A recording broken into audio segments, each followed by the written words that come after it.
Bonjour et bienvenue à la grande édition de la télévision rwandaise. Travaux communautaires au Muganda ce samedi, une habitude déjà partout au Rwanda. Tous les derniers samedis du mois, dans la ville de Kigali, la population du district de Nyarugenge s'était rassemblée à Kimisagara, non loin du mont Kigali, la colline qui surplombe la capitale rwandaise, pour construire un centre d'éducation de la petite enfance capable d'accueillir 240 enfants. Certains diplomates accrédités au Rwanda s'étaient joints à cette population de Nyarugenge. Parmi eux, le ministre malien des Sports venu à Kigali pour participer à la compétition africaine de basketball, Afro-Basketball féminin. Il apprécie la contribution des activités communautaires au Ouganda dans le développement du pays, ce qui, selon lui, pourrait profiter à tous les pays. Je tiens à remercier les différents ambassadeurs présents ici pour leur présence et leur appui. J'aimerais remercier toute la communauté présente ici, la délégation malienne et tout le monde. Sans oublier le maire qui nous a pris vraiment au taquet comme vraiment aux petits soins. Merci beaucoup. Moi, c'est ma première fois ici à Kigali. Toute première fois au Rwanda aussi. Et c'est ma première sortie officielle en tant que ministre des Sports. Et ce que je peux dire, que j'ai dit au maire et que je vais dire officiellement ici, j'ai dit au maire que dès que je rentre, ma première communication verbale, je vais la faire en conseil des ministres et proposer à ce qu'on vous copie. Ne vous offusquez pas, mais c'est une bonne chose, on va vous copier au Mali. Parce qu'au-delà de ce qui se passe, c'est une rencontre festive, mais en même temps de développement communautaire. Et chez nous, vous savez, au Mali, nous sommes dans une phase de refondation. Nous sortons d'une crise, une crise multidimensionnelle. Et aujourd'hui, on a besoin de rassembler toutes les communautés ensemble, de travailler. Et aujourd'hui, vous avez déjà pris ce devant-là. Et moi, ma venue aujourd'hui, c'était pour deux raisons. La première raison, c'est que je suis là pour la CAN d'Afrique. Je suis venu accompagner nos basketteuses ici et j'espère qu'on va retourner avec la coupe. Ce n'est rien contre vous, mais nous sommes venus récupérer la coupe. Mais la deuxième chose, c'était vraiment de venir m'inspirer du cas rwandais, parce que vous avez beaucoup de pratiques qui peuvent être très utiles pour notre pays. Et c'est pour cette raison que je suis venu ici. En tout cas, merci encore pour cette opportunité. Merci à tout le monde, merci à la communauté, merci à votre joie. Et sérieusement, je retourne avec beaucoup d'émotions, beaucoup de joie, beaucoup de sourires que je vois ici. Et merci beaucoup en tout cas. Merci à tout le monde. Du développement socio-économique à la santé, parlons du Rwanda qui s'est engagé à vacciner plus de 2 millions d'enfants à travers le pays contre le virus de type 2, responsable de la poliomyélite. L'activité est menée avec l'aide des agents de santé communautaires qui vont de maison en maison pour vacciner les enfants de moins de 7 ans. Le directeur des programmes de vaccination au centre biomédical du Rwanda, Sioman Hassan, revient sur l'importance de ce programme tout en exhortant les parents à participer au programme de vaccination pour le bien de leurs enfants. On continue avec l'actualité régionale pour vous parler du sommet Russie-Afrique qui s'est achevé vendredi à Saint-Pétersbourg. Le deuxième du genre après celui de 2019. Quels sont les enjeux de ce sommet? Quoi de neuf dans ce partenariat que doit faire l'Afrique pour exploiter cette diversité de partenaires? Élément de réponse avec Paul Amassou, directeur de publication du quotidien La Nation au Bénin. Notre collègue Jean Damasen Maneshing l'a rejoint depuis Cotonou. Le sommet Russie-Afrique vient de s'achever en Russie et parmi les déclarations entendues, il y a eu entre autres un sentiment de rupture avec le colonialisme. Et alors d'après vous, y aura-t-il vraiment des relations nouvelles au profit de l'Afrique? Non. Vous savez, l'Afrique doit se positionner partout où ses intérêts sont en jeu et faire se mettre en relation pour ses intérêts avec tous les partenaires possibles, y compris avec la Russie, les États-Unis, comme avec les États-Unis, la France, et tout autre partenaire, la Chine, le Japon, etc. Oui. Cependant, vous savez, je m'interroge un peu, parce que au sorti du premier sommet Russie-Afrique, Oui. les deux parties avaient convenu de 47 points de coopération au plan politique, sécurité économique et commerciale, scientifique, etc. Et les dirigeants africains étaient alors rentrés avec l'espoir que la coopération avec Moscou, notamment les échanges économiques, seront renforcés. Mais depuis 2019 à 2023, le bilan des réalisations russes en Afrique, conformément aux conclusions du sommet de Sochi, sont, hélas, maigres. Oui. La Russie avait déclaré en 2019 qu'elle doublerait le volume de ses échanges commerciaux avec l'Afrique en 5 ans. Dans les faits, elle reste encore un investisseur très, très marginal en Afrique. Et je peux l'étayer parce que si vous prenez les États-Unis aujourd'hui, leur relation avec l'Afrique, elle est de 65 milliards. Si vous prenez la Chine, elle est de 250 milliards. Oui. Et l'Union européenne de 295 milliards dans cette même période-là. Oui. Alors que la Russie, on peine encore à voir, on se demande dans quelle approche s'inscrit cette relation Russie-Afrique aujourd'hui, quel en est réellement le contenu sur cet axe-là, quand l'Afrique se positionne sur cet axe-là. Oui. Donc, du reste, avec le sommet aujourd'hui, les conclusions du sommet laissent toujours cette impression-là, parce que, outre la promesse de convoyer quelques tonnes de blé à certains pays africains, il n'y a pas de grande annonce. Alors, une autre question. Si les puissances s'intéressent de plus en plus à l'Afrique, que doit faire le continent pour pouvoir, disons, exploiter toutes ces opportunités comme cela se doit?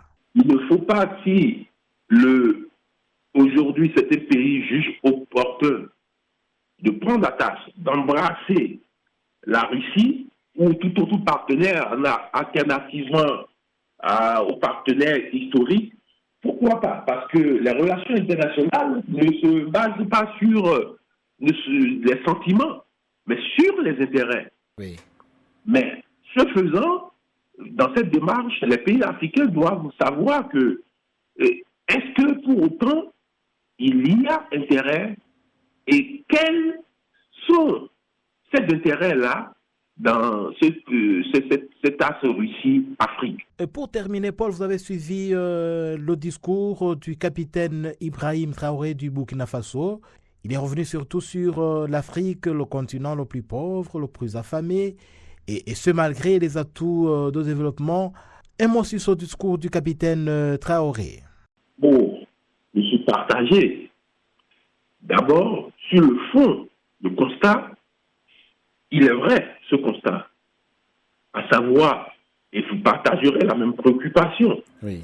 C'est inacceptable qu'avec tout le potentiel dont l'Afrique regorge, les pays africains, toutes les ressources minières, minéralogiques, etc., dont regorgent les pays africains, qu'on en soit encore là en termes de développement.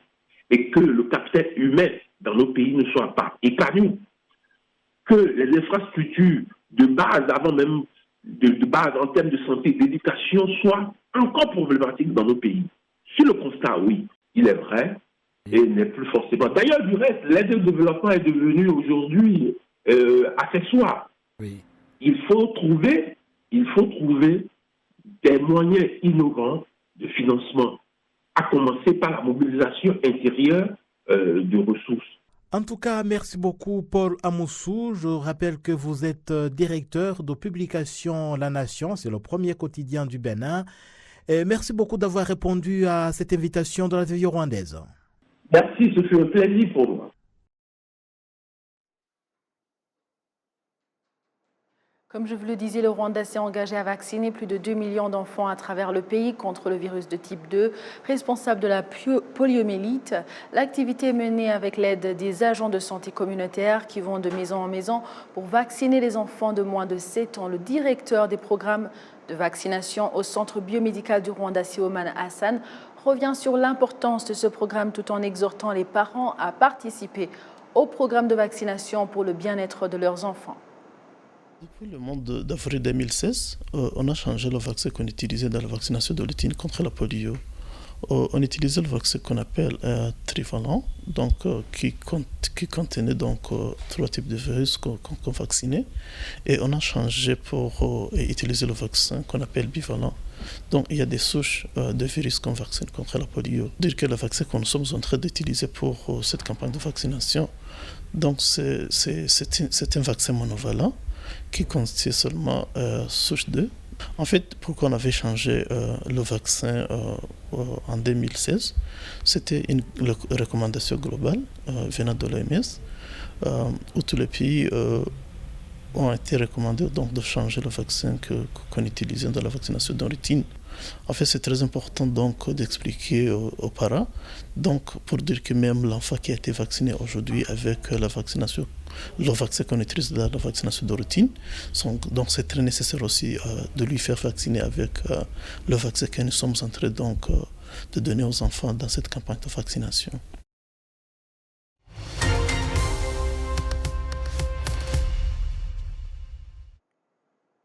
Place maintenant au sport dans la vision globale du Rwanda. Pour en parler au studio, je reçois un spécialiste en communication qui est passionné du sport, Régis Isheja. Bonjour. Bonjour Amandine. Vous êtes porte-parole de la Fédération internationale de football vétéran. D'où est venue cette passion de sport? Moi, je dirais que ça a commencé avec mon papa, qui était très passionné de sport. Il l'est toujours jusqu'à aujourd'hui. Les longues nuits à regarder des grands tournois de tennis, des matchs de basket, c'est là où j'ai vraiment accroché, où j'ai beaucoup aimé le sport. Le foot, c'est un grand fan de foot. Et puis, je suis devenu un petit touche-à-tout, la Formule 1, la boxe, etc. Il aime vraiment tous les sports et il m'a refilé le virus, si on peut dire ça comme ça. Et vous parlez de l'actualité. Que représentent pour vous les championnats de basketball féminin, donc dans le contexte africain, bien sûr, en tant qu'homme qui s'intéresse au sport depuis longtemps? Le futur du sport est féminin. On le voit par exemple avec la NBA. La WNBA a quasiment pris le dessus. C'est-à-dire, il y a beaucoup de sponsorship, il y a beaucoup de grandes marques qui vont vers la WNBA parce qu'ils ont compris que d'abord c'est un sport en évolution, mais de plus en plus de femmes adhèrent au sport. Pendant très longtemps, on a écarté les femmes du sport, ce qui était une très grande erreur. Et aujourd'hui, on a compris que non seulement elles sont très bonnes dans ce qu'elles font, mais elles peuvent être l'égale des hommes, si pas meilleures que les hommes. Donc on a eu des grands joueurs de joueuses de basket comme Cheryl Soups, comme Lisa Leslie, etc., Skylar Diggins. Et on a quelqu'un comme Kobe Bryant qui est décédé, qui était très grand fan du basket féminin. Il coachait sa petite fille qui est décédée avec lui. Et donc, on a compris que le basket était en évolution. Alors, sur le continent africain, on a toujours eu des grands pays de basket, masculins et féminins, comme le Sénégal, l'Angola. Et aujourd'hui, d'autres nations, comme le Rwanda, deviennent émergentes. Et c'est une très bonne chose pour le sport. Exactement, en parlant du Rwanda qui a investi dans les infrastructures du domaine des sports, que ce soit le basketball ou bien le football et différentes autres activités sportives. En tant que spécialiste en communication, que faites-vous pour être sûr que les résidents rwandais en sont largement informés et conscients?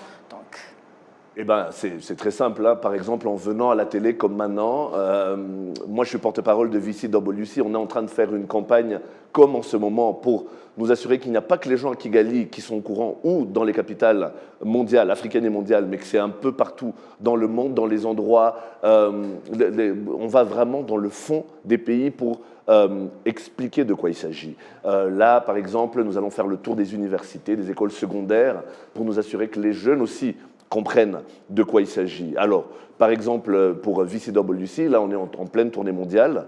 On a fait Berlin, on a fait Londres, on a fait Paris. Là, on va faire New York. Ça sera pendant l'Assemblée générale des Nations Unies. C'est une façon aussi, parce qu'il y a ce qu'on appelle SDGs, c'est une façon aussi de s'adresser à pas que les fans de sport, mais à tout le monde. Parce qu'on aura plusieurs forums pendant le VCWC l'année prochaine, entre le 10 mai et le 20 mai. On va parler de tourisme, on va parler d'éducation, etc. Des causes beaucoup plus nobles que le sport, qui en est une, mais qui n'est pas la plus noble. Donc on utilise le sport comme vecteur. Et vous avez vu récemment que, par exemple, Rwandair est devenu partenaire avec nous. Vous avez vu que Visit Rwanda est devenu partenaire avec nous et avec les Nations Unies qui ont compris très tôt qu'ils sont devenus partenaires avec nous. Très tôt, nous allons vraiment vers toutes les facettes de la société pour non seulement parler de sport, non seulement parler de nos légendes, mais à travers eux et à travers elles, s'adresser le plus possible à la société. Alors Régis, pour parler du golf maintenant, quelle est la perception de ce sport ici au Rwanda? Ça commence à prendre. Alors pendant un moment, c'était considéré comme le tennis, comme un sport de riches, entre guillemets.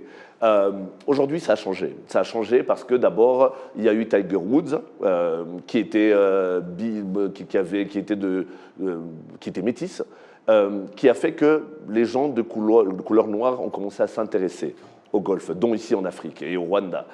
Et puis petit à petit, les gens se sont rendus compte qu'il ne faut pas nécessairement appartenir à une certaine classe pour y jouer. Idem pour le tennis. Quand vous voyez des filles comme Serena et Venus Williams, qui sont venues de Compton à Los Angeles, un quartier très pauvre, vous vous rendez compte qu'on peut venir d'un quartier pauvre et dominer un sport supposément riche. Et donc le golf au Rwanda a pris. Pendant un long moment, on a voulu avoir les infrastructures qui allaient avec. Ça a pris. Il y a plusieurs tournois, comme celui qui vient d'avoir lieu il n'y a pas longtemps. Les gens comprennent. Ils commencent de plus en plus tôt. Il y a beaucoup de jeunes qui vont à ce qu'on appelle dans les practice range, qui apprennent à jouer au golf.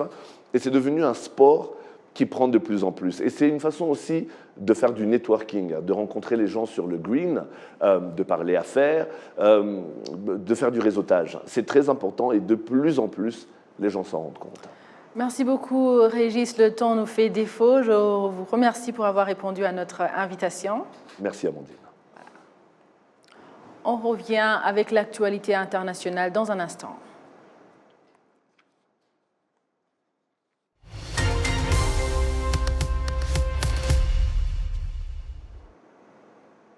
Merci de rester fidèle à la télévision rwandaise. Débutons notre page internationale par le Niger qui continue de faire la une sur le continent africain. Quelques jours après le renversement du président Mohamed Bazoum, comment est la situation et surtout comment comprendre la situation actuelle? Je vous propose cette analyse de Paul Amassou, directeur de publication du quotidien La Nation au Bénin, au micro de Jean-Damascène Manéchim. Est-ce qu'on peut déjà parler d'accalmie? Déjà, il n'y avait pas de situation conflictuelle en tant que telle. Oui. Vous savez que la situation qui a prévalu mettait aux prises les forces de défense du Niger. Et dès lors que les négociations avaient commencé entre les forces qui étaient fidèles au président démocratiquement élu et ceux qui entendaient le déposer, remettre en cause l'ordre constitutionnel, Oui. on a compris forcément qu'il va en être ainsi, à savoir que les militaires allaient prendre le pouvoir parce que bien souvent, comme on peut l'étayer par des exemples passés, quand cette genre de situation surviennent, forcément que les hommes en armes s'entendent et trouvent un modus vivendi, et c'est le cas. Oui. Excepté quelques mouvements, manifestations pro, à la fois pour le président Bazoum et pour certains en faveur de la cause des putschistes. Oui. Je pense que c'est plutôt calme à Niamey selon les échanges que j'ai pu avoir récemment. Alors Paul, les putschistes accusent surtout le président Bazoum d'avoir failli à garantir la sécurité du pays. Est-ce que vraiment l'insécurité avait un impact considérable sur le quotidien du Nigérien ordinaire? Je ne le crois pas, parce que ce qu'on a observé, et d'ailleurs le président Mohamed Bazoum avec le président du Bénin, Patrice Talon, Oui. œuvraient de concert et traitent dans une dynamique de sorte à pouvoir contrer efficacement la menace terroriste. Oui. Et il y a des avancées en la matière, notamment dans la synergie des forces pour venir à bout du terrorisme. Alors, en plus de cela, qui sont les experts, si je vous ai dit, de l'art de la guerre? Oui. Le stratégisme de défense, ce sont les militaires qui l'élaborent. Ah oui, tout à fait. Alors, on est surpris que les militaires dans la sous-région, depuis le Mali, le Burkina Faso et puis aujourd'hui au Niger, se passent le mot pour prendre le pouvoir, remettre en cause l'ordre constitutionnel au motif, de mon point de vue, discutable et fallacieux, Oui. que la garantie de la sécurité ne serait pas assurée, que ces chefs d'État-là ne devraient pas au mieux d'assurer la sécurité de leur pays, comme c'est le cas aujourd'hui. Donc, qui veut noyer son chien l'accuse de rage, dirait-on. Ah oui, c'est le même procédé. Et donc, c'est le même procédé. Vous constaterez avec moi qu'au Mali, au Burkina et aujourd'hui au Niger, c'est le même discours. Oui. Donc, pour moi, c'est juste un prétexte pour justifier cette forfaiture. Parce que l'armée, c'est elle. Les généraux, les capitaines, les officiers de l'armée, ce sont eux qui sont censés déterminer les stratégies les meilleures. Oui. Et non pas en civil qu'est M. Bazoum, au président de la République, oui, qui doit intégrer les différentes stratégies, quand bien même il peut être porteur d'une certaine vision. Il ne saurait mettre en œuvre cette vision sans intégrer l'apport et les points de vue de ceux qui sont formés pour faire la guerre. Je ne pense pas que pour les militaires, c'est d'être au palais de la République, à la présidence de la République, que ce soit le meilleur positionnement pour pouvoir mener le combat utile et nécessaire contre le terrorisme aujourd'hui. Leur présence est plus adéquate dans les casernes et à opérer les stratégies idoines pour mieux réussir cette mission-là. Et toujours dans ce siège, nous avons vu les images des manifestants qui brûlaient les drapeaux français. Et alors, on se demanderait pourquoi la France est-elle assimilée au mal nigérien? N'y aurait-il pas une main invisible derrière? Mais je vous entends et je vous comprends parce que aujourd'hui, le French bashing à bonne presse. La France est chahutée, on peut comprendre pour certaines raisons, on comprend. Oui. La France est beaucoup chahutée, mais cela suffit-il? Est-ce que la France doit servir de bouc émissaire pour nous conduire à nous-mêmes? Parce que, comme le dit une parole biblique, il ne faut pas regarder la paille dans l'œil de l'autre, il faut regarder plutôt se faire focus sur la poutre qu'on a soi-même dans l'œil. Tout à fait. Alors, quitte à ce qu'il y ait une main invisible, cela ne serait pas surprenant parce que pour des populations, moi je cherche à disposer d'un drapeau russe et je n'en ai toujours pas eu, je ne sais pas où on peut s'en procurer. Ah oui. C'est tout de même curieux, vous en conviendrez avec moi. Ah oui, ça se ramasse pas. Au Maga, hier, au Mali avant et aujourd'hui à Niamey, spontanément, que des groupuscules brandissent des drapeaux russes et célèbre la Russie avec des fanions tout neufs, flambants. C'est tout de même curieux.